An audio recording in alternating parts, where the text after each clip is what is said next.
What's up everybody and welcome back to my channel. It's time for another recap of what went down on this week's episode of Teen Mom 2. If you're wondering how I keep up with the show from over here in France, the answer is ExpressVPN. I buy a subscription and then set myself to Canada. That way I could visit mtv.ca for all things Teen Mom and 16 and Pregnant. Pretty much like every episode in history of Teen Mom 2, OG 16 and Pregnant is there on MTV Canada. So I love my ExpressVPN. If you want to get one, I've got an affiliate link in my description bar down below that you can use to sign up. So the episode starts off with Chelsea picking up Aubree and asking her again if she was sure that she would like to invite her father Adam to the father-daughter dance, and this time Aubree says no.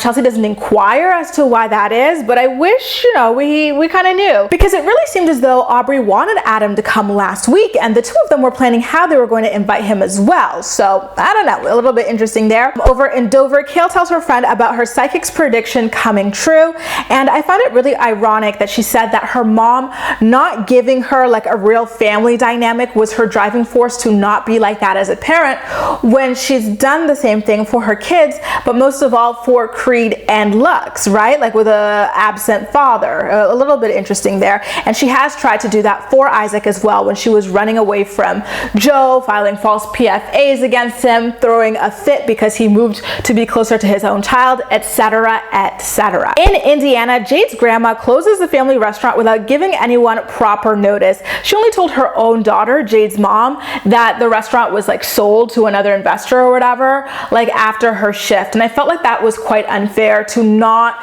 let them know that at least negotiations were taking place so that they could start looking for other jobs. Down south in Florida, Briana confronts Lewis by text to tell him that she tested positive for something, but she doesn't tell him what exactly it is, and she claims that it could have only been from him because he's the only person that she's been with since the last time she got tested.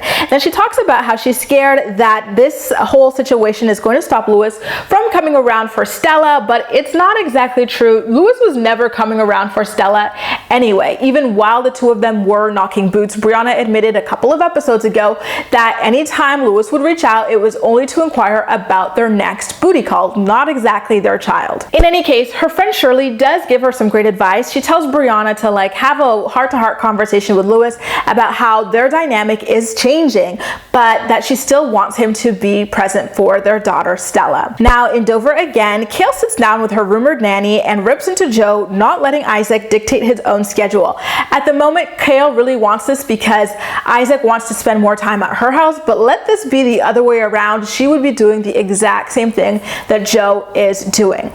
So she starts getting like really pissy and like shady. She goes, like it's crazy to me that he is so strict about how much time Isaac spends at his house versus my house, but he's not strict about like actually being present for Isaac's basketball games and stuff like that. To me, I can't believe how tight Kail and V are, considering the fact that Kail constantly drags V's man through the mud. It truly could not be me, but I am happy for them that this is working out for now. She then talks to her friend about the upcoming therapy appointment that she's got with Joe. Back in Indiana again, Jade is in a rush to find a salon space to work out of so she can support all the grown-ass bums in her house and her daughter as well. Guys, I feel so bad for Jade. Like she really does go through too much. Like she truly needs to cut off everyone in her life except for like her grandma. She ultimately does wind up booking a salon space, but I'm pretty sure this is the space that she ends up getting kicked out of. Remember when I did a video about this a couple months ago?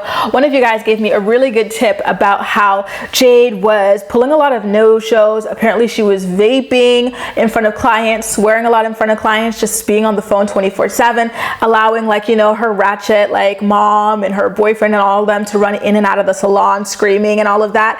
I wonder if that's going to play out this season. Now, my heart really sank for Allie when she found out that she couldn't get contact lenses. Like she really was excited about that, but her doctor, by the way, who was so compassionate, just sweet and kind, did a great job of explaining the reason why to both her and to Leah individually. He says, listen, accidents happen, right? Like she's a kid, so like imagine she's on the schoolyard, for example, and someone throws a ball and it hits her in the face and she was wearing contacts. That would severely damage her one good eye. okay? Like, she needs glasses. Glasses would better protect her from things like that, because she's only got one strong eye, and if something happens to it, then she's pretty much got no vision, and we don't want that for her. Down in South Dakota, I thought it was so cute that Cole took Aubree to get like a manicure ahead of the father-daughter dance. He truly does go above and beyond to make her feel special, and I think it does help to fill at least a little bit of the void that her father, Adam, created in her life. And guys, can we talk about how dumb Briana is again, please? She's always whining about how she wants Louis to be there for his daughter and that she's scared that he won't be. But then in her voiceover leading up to this next scene, she talks about how Louis has been texting her about Stella, but that she's been ignoring him.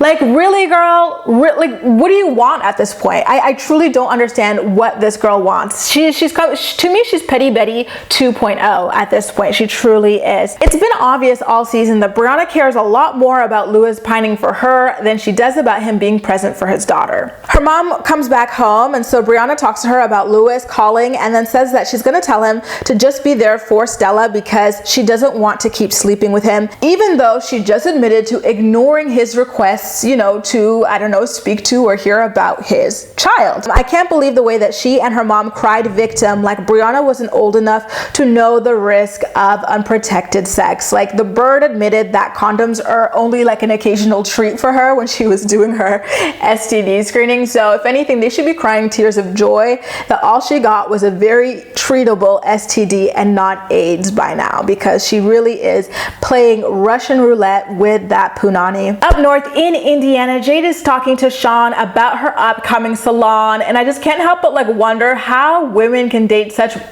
dusty, like bummy, unmotivated men. Like, you've got all the patriarchy in the world like working in your favor to push you to be successful, and you still can't do it. I mean, really? Couldn't be me. You know, especially as a woman taking care of a grown man who wants to play video games all day. No. So he didn't even volunteer for, like, and not even just that, like him being at home all day, he didn't even go, oh, I took the initiative to pull our daughter out of daycare because I'm home all the time anyway. No, it was Jade who said that. She had to be the one who'd be like, I think, you know, we should pull Chloe out of daycare since you're here and we could save a little bit of money. He's like, yeah, I'll look after her.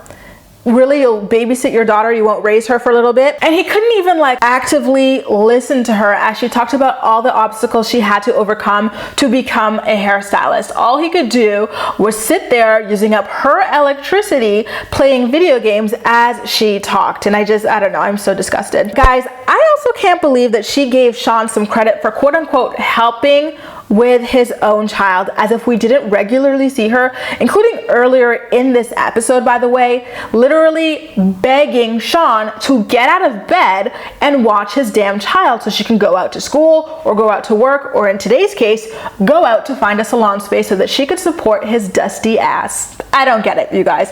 I truly don't. Over in Dover, again, Kail and Joe's therapy session isn't filmed for the show, but she leaves it feeling like she and Joe are on better terms. Then she calls her nanny friend to tell her that she brought up the mean text that Joe sent her while she was at the funeral. You know, it was about leaving Isaac with random friends and stuff. And she says that next time she will let Joe know when she leaves Isaac with other people, but that she won't ask for permission. I wonder what she has against just leaving Isaac with Joe for the extra day or half day or something like that versus leaving him with a friend. I don't get it. I truly don't. Maybe I don't. I keep like stopping and pausing because I'm trying to think of like a workaround for this, but I truly can't. The only thing that I'm kind of suspecting at this moment is that the friend that she's on the phone with right now is the nanny, and it's easier for Kail to just leave her house where this nanny friend is already looking after her kids versus driving over to Joe's place to drop off Isaac, right? I think that that's my current conspiracy theory about the situation. Then she complains about how Joe has been pulling Isaac out of basketball games and tournaments to spend time with family, and how Joe says it's because he actually values family, and she feels like it's a dig at her because, listen, she does value family as well. She just wasn't lucky enough to have parents, and you know, I could totally get her hurt from that. that perspective. You know, you don't really get to choose who your parents are. Joe's lucky that his parents like actively want to be a part of his life and, you know, genuinely mean it when they say that they love him, versus hers, where the dad, I think she met him just one time on the show, and then the mom is an alcoholic. It's a little bit of a mess. Now in Florida again, Lewis comes over to Briana's house, and per usual, Brittany's side eye is killer as she's eating that crispy ass piece of chicken. Then he tells Briana that he's going to the doctor next week. Honestly, you guys, I want to be real here. I highly doubt Lewis went to see a doctor. He seems like one of those guys who's just like, you know what, it'll pass if I pee enough. Or something like that. I don't believe Lewis went to see a doctor. And then he profusely apologizes for Crabgate, or should I say Clapgate? I don't know these STDs. Some of you guys are a lot more knowledgeable on the slang around them than I am. And then Briana gets up on her little high horse and she says, Lewis, you don't care enough about yourself to know what's going on in your body and get tested, which is a little ironic because one might say that Briana doesn't care enough about herself or her body to go and protect it with condoms. Remember, she got knocked up in a club bathroom or something like that by Lewis, the DJ. And then here she is catching crabs because she's still going around unprotected. And she also said a couple weeks ago that she regularly bangs random dudes unprotected. So come on, girl, climb up off that horse. She also says that she never trusted Lewis in the first place, which I guess explains her letting him hit it raw. Really, girl?